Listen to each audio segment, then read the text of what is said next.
Hello everyone, welcome to my YouTube channel. तो जैसा कि हम लोग जो है दूसरा चैप्टर पढ़ रहे हैं क्लास 9th साइंस का, और ये हमारा आज तीसरा लेक्चर हो जाएगा, जिसमें कि इससे पहले हमने पदार्थ और उसकी अवस्थाओं के बारे में पढ़ा था। ठीक है, कोलाइड मिश्रण तक। आज जो है हम इन जो कि हमने अभी तक जो मिश्रण पढ़ा हुआ है, उन मिश्रण के घटकों का कैसे हम पृथक्करण करेंगे। पृथक्करण मतलब कि कैसे उनको हम अलग करेंगे, इसके बारे में पढ़ेंगे। तो आइए देखते हैं। तो जैसा कि दिया गया है कि हम पढ़ चुके हैं कि प्रायः प्राकृतिक पदार्थ रासायनिक तौर पर शुद्ध नहीं होते। मतलब कि जो हमें चीज़ इस पृथ्वी से प्राप्त होती है वो चीज़ शुद्ध नहीं होता। एग्जाम्पल के तौर पे अगर आप मान लीजिए कोई सामान ही आपका, अगर कपड़ा ही मान लीजिए अगर ज़मीन पे गिर जाता है तो उस पर रेत वगैरह डस्ट नहीं लग जाता। तो उसी तरीके से जब उसको आप धरती के अंदर से निकालेंगे तो वो उसी तरीके से उसमें अशुद्धियाँ लगी रहती हैं।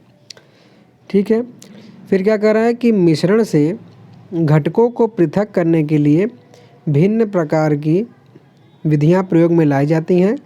पृथक करने से मिश्रण के प्रत्येक घटक के बारे में जानकारी प्राप्त करना और प्रयोग में लाना सुगम हो जाता है। मतलब कि ये जो प्रकृति से जो चीज़ पाती है तो शुद्ध होती नहीं, तो उनको जब पृथक किया जाता है तो पृथक करेंगे तो उसके बारे में हमें जानकारी मिलेगी, हाँ ये कैसा पदार्थ है, इसमें किस प्रकार की अशुद्धियाँ हैं, तो ये सब हमें जानकारी मिलती हैं। आगे देखते हैं। तो विषमांगी मिश्रण जो साधारण भौतिक क्रिया द्वारा पृथक किया जा सकता है। मतलब कि जो विषमांगी मिश्रण है, इसके बारे में हमने इसके पहले के लेक्चर में पढ़ा हुआ है, तो उसमें देख सकते हैं। इसके लिए मैं अभी नहीं बताऊँगा, नहीं फिर ये वीडियो लेक्चर ज़्यादा बड़ा हो जाएगा। तो उसको भौतिक क्रिया द्वारा पृथक किया जा सकता है, जैसे हाथ से चुनकर, छन्नी से छानकर, जो हम प्रतिदिन व्यवहार में लाते हैं।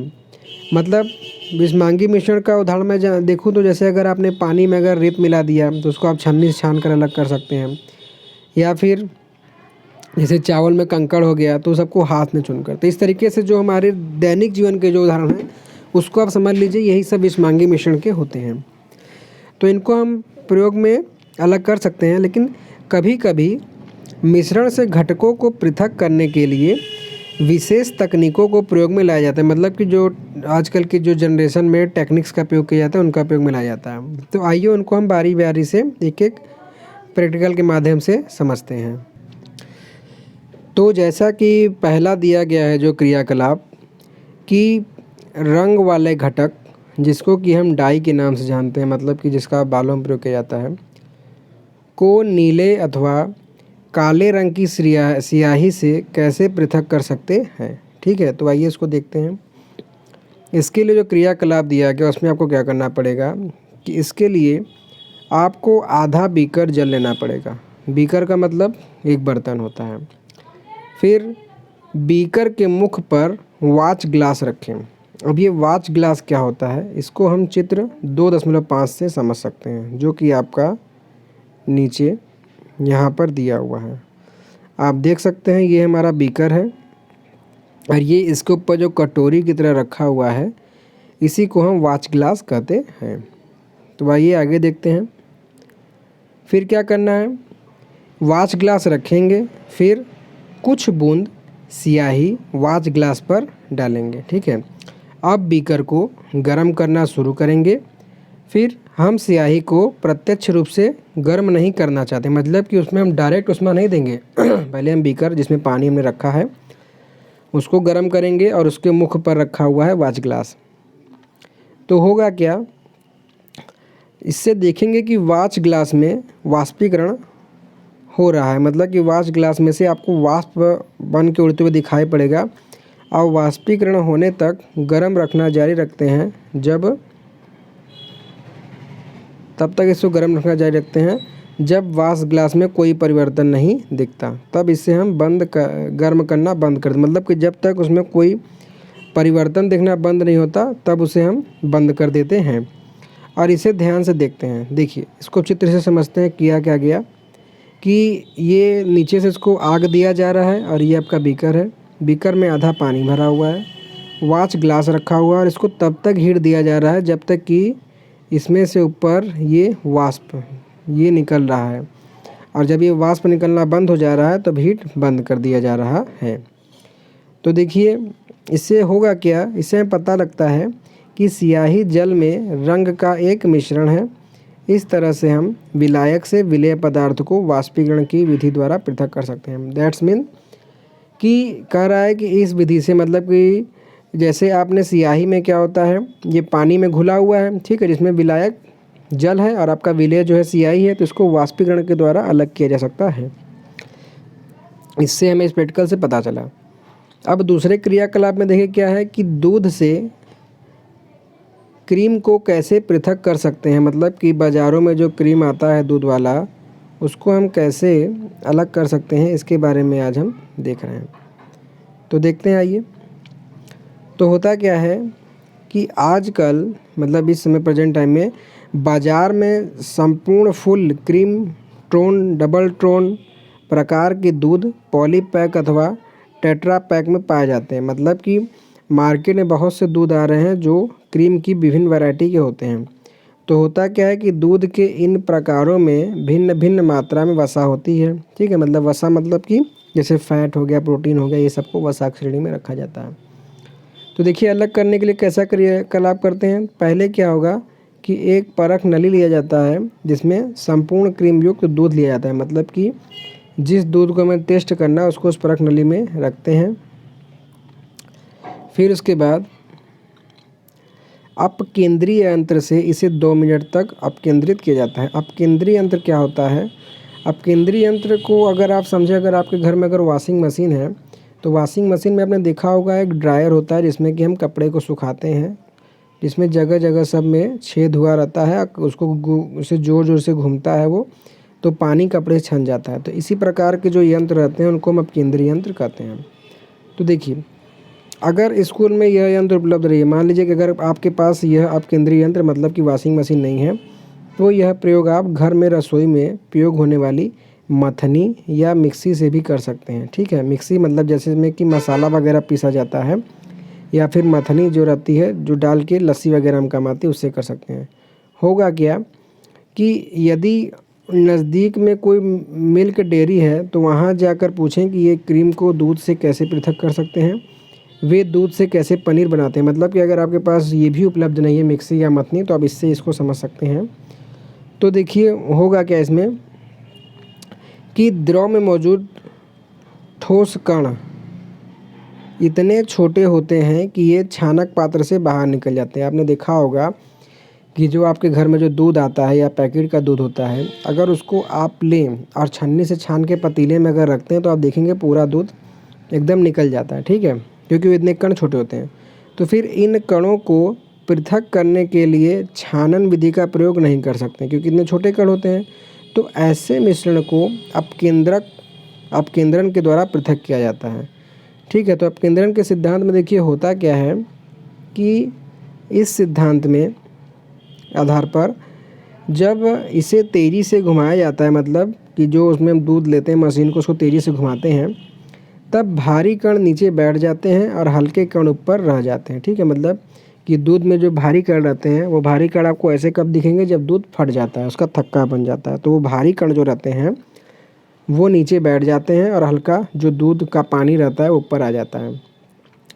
उसके साथ साथ ये जो अपकेंद्रीय यंत्र है इसका प्रयोग कहाँ करते हैं, तो जांच प्रयोगशाला में रक्त और मूत्र की जांच में, मतलब खून जांच और मूत्र की जांच में जो है प्रयोगशाला में इसका लैब में प्रयोग किया जाता है। उसके साथ साथ डेयरी तथा घर में क्रीम से मक्खन निकालने की प्रक्रिया में भी इसका प्रयोग किया जाता है, किसका, अपकेंद्रक का। और कपड़े धोने की मशीन, जैसा कि मैंने आपको शुरू में ही बताया, में भींगे हुए कपड़ों को जल निचोड़ने में इसका प्रयोग किया जाता है, ठीक है। तो यहाँ तक तो हमने ये देखा कि कैसे आप मिश्रणों को अलग करेंगे जो आपस में मिले हुए हों। अब अगले जो दिया गया है इसमें हम देखेंगे कि दो अघुलनशील द्रवों के मिश्रणों को कैसे हम पृथक कर सकते हैं। मतलब कि दो ऐसा मिश्रण, जैसे मान लीजिए पानी या जल प्लस रेत, ठीक है, इस टाइप का अगर मिश्रण है जो आपस में एक तरीके से घुला हुआ है नहीं है, उसको हम कैसे अलग करेंगे, इसको देखते हैं। तो देखिए इसके लिए क्या दिया हुआ है प्रयोग में कि इसके लिए आप कीप के प्रयोग से मिट्टी के तेल को जल से पृथक कर सकते हैं, क्योंकि मिट्टी का तेल हो या फिर कोई भी तेल हो तो जल में मिलता नहीं है, तो उनको हम कैसे अलग कर सकते हैं, आप इसको इस प्रयोग से समझ सकते हैं। तो देखिए इसमें आपको करना क्या होगा कि जो है मिट्टी के तेल और जल के मिश्रण को एक पृथक्करण कीप में डालेंगे, मत समझे, मतलब उसको एक कीप में डालेंगे। आगे आगे मैं आप चित्र से आपको बता दूंगा। फिर कुछ देर तक इसे शांत छोड़ देंगे, मतलब कि हिलाएंगे नहीं, ताकि जल और तेल की पृथक पृथक परत तैयार हो जाए। मतलब कि दोनों का जो एक दूसरे को अलग करने वाला परत है, मान लीजिए अगर यहाँ ऊपर जल है, ऊपर तेल है, नीचे जल है, तो इनके बीच का जो लेयर है आपस में अलग हो जाए, तब तक उसको हम छेड़ेंगे नहीं।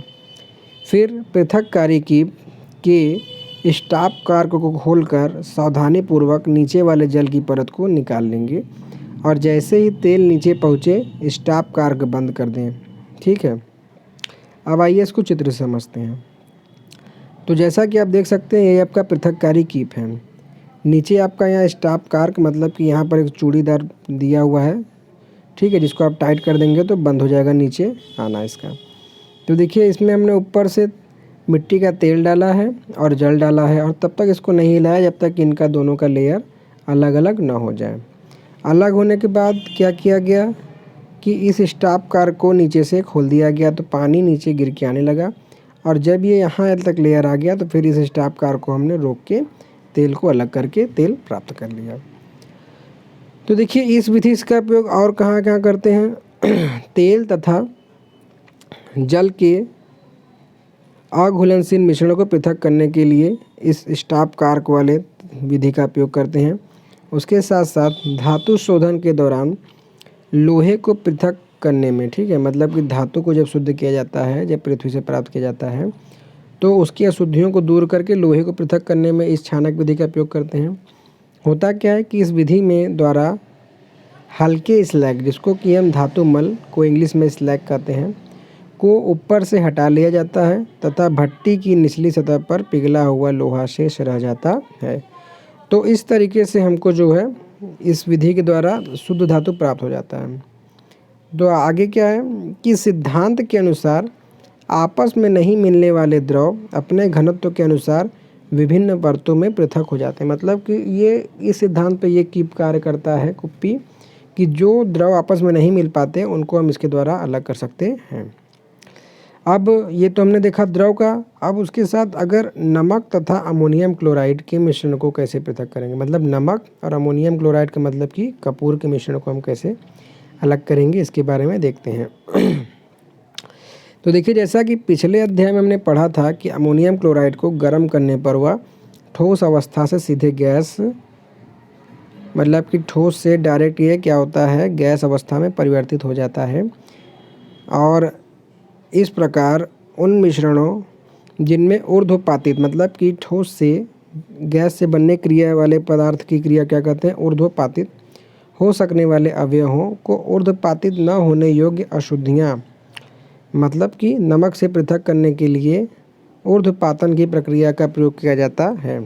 ठीक है, जैसे कि ammonium chloride, Kapoor, naphthalene, anthracene इत्यादि ऊर्ध्वपातित होने योग्य ठोस पदार्थ के कुछ उदाहरण हैं। तो देखिए इस विधि को कैसे हम ऊर्ध्वपातित पदार्थों से अशुद्धियों को दूर करते हैं, यहाँ पे आप देख सकते हैं। ठीक है, इसका क्रियाकलाप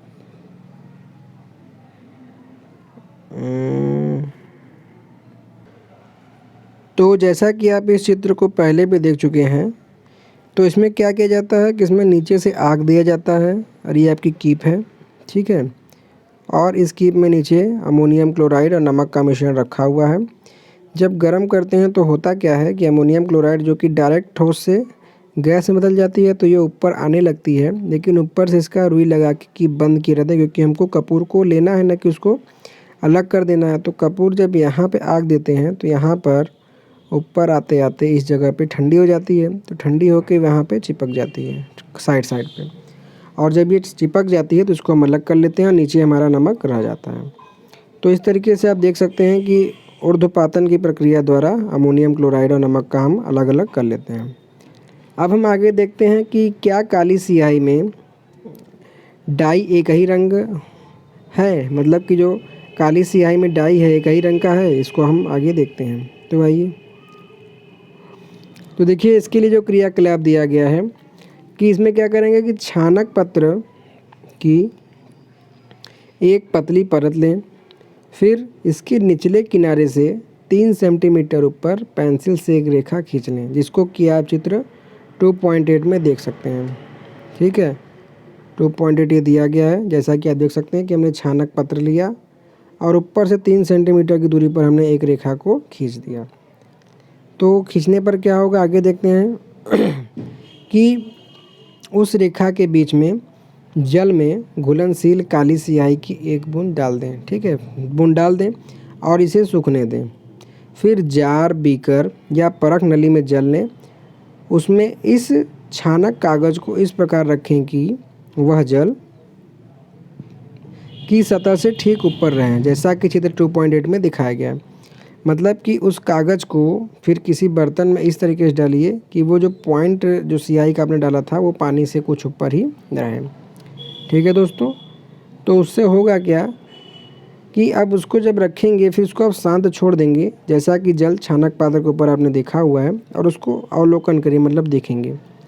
तो देखने से देखिए हमको पता क्या चलेगा कि जो स्याही हमने प्रयोग की उसमें जल विलायक के रूप में है। जल विलायक के रूप में मतलब कि जिसमें पदार्थ को घोला जाता है तो जल विलायक के रूप में है, तथा डाई विलेय के रूप में है। ठीक है, जैसा ही जल छानक पत्र पर ऊपर की ओर अग्रसर होता है, ठीक है, जैसा ही जल उस छानक पत्र में ऊपर की ओर अग्रसर होता है, यह डाई के कणों को अपने साथ ले लेता है। प्रायः डाई 2 या 2 से अधिक रंगों का मिश्रण होता है। रंग वाला घटक जो कि जल में अधिक घुलनशील है तेज़ी से ऊपर उठता है। ठीक है, जो रंग वाला घटक है वो जल में तेज़ी से ऊपर उठता है और इस प्रकार रंगों का पृथक्करण संभव हो जाता है। ठीक है, क्योंकि जो रंग वाला मिश्रण तेज़ी से ऊपर उठेगा तो जाहिर सी बात है तेज़ ऊपर जा रहा है तो अलग हो ही जाएगा। ठीक है, तो इस तरीके से वो ऊपर हो जाता है। फिर मिश्रण के घटकों को पृथक करने की इस विधि को क्रोमेटोग्राफी कहा जाता है। ठीक है, कि रंगों को इस तरीके से अलग करने की विधि को क्रोमेटोग्राफी कहा जाता है। ग्रीक में क्रोमो का अर्थ होता है रंग, मतलब ये जो क्रोमेटोग्राफी जो शब्द बना हुआ है इसमें क्रोमा का अर्थ होता है रंग, और इस विधि को सबसे पहले रंगों को पृथक करने के लिए प्रयोग किया गया था, इसलिए इसका नाम क्रोमेटोग्राफी पड़ा, क्योंकि इस विधि का सबसे प्रयोग जो है रंगों को अलग करने के लिए किया गया था, तो इसीलिए इसको क्रोमेटोग्राफी कहते हैं। तो आशा करता हूँ कि आप समझ गए होंगे कि किस तरीके से क्रोमेटोग्राफी का प्रयोग किया जाता है। ठीक है, तो और क्या है कि यह एक ऐसी विधि है जिसका प्रयोग उन विलेय पदार्थों को पृथक करने में होता है जो एक ही प्रकार के विलायकों में घुले होते हैं। ठीक है, मतलब कि जो एक ही प्रकार के विलायकों में घुले होते हैं उनको हम अलग कर सकते हैं। और साथ में तकनीकी में विकास के साथ ही क्रोमेटोग्राफी में नई तकनीक का विकास हुआ, जिसके बारे में हम आगे की कक्षाओं में, मतलब कि आपके इसके आगे कक्षाओं में प्रयोग होगा। उसके साथ आप ये जान लीजिए इसका जो प्रयोग है क्रोमेटोग्राफी का, डाई के रंगों को पृथक करने में तो होता ही है, उसके साथ साथ प्राकृतिक रंगों में पिगमेंट्स को पृथक करने में किया जाता है, मतलब कि उनके वर्णकों को। साथ में रक्त से नशीले पदार्थों को पृथक करने में, मतलब कि जो ब्लड में नशीले पदार्थ रहते हैं उनको अलग करने में भी इसका प्रयोग किया जाता है। तो अब इसके आगे जो पॉइंट दिया गया है कि 2 घुलनशील द्रवों के मिश्रणों में कैसे हम पृथक करेंगे, तो इसको हम नेक्स्ट लेक्चर में बात करेंगे। ठीक है दोस्तों, तो आशा करता हूँ कि इस लेक्चर में बताई गई सभी जानकारी आपको समझ में आई होगी। तो प्लीज़ वीडियो को लाइक कीजिएगा, चैनल को सब्सक्राइब कीजिएगा और बेल आइकन दबा लीजिएगा, और प्लीज़ सपोर्ट अपना दिखाइएगा जिससे कि इस चैनल में अधिक से अधिक लोग जुड़ सकें। तो आज के इस लेक्चर को हम समाप्त करते हैं। So thanks for watching.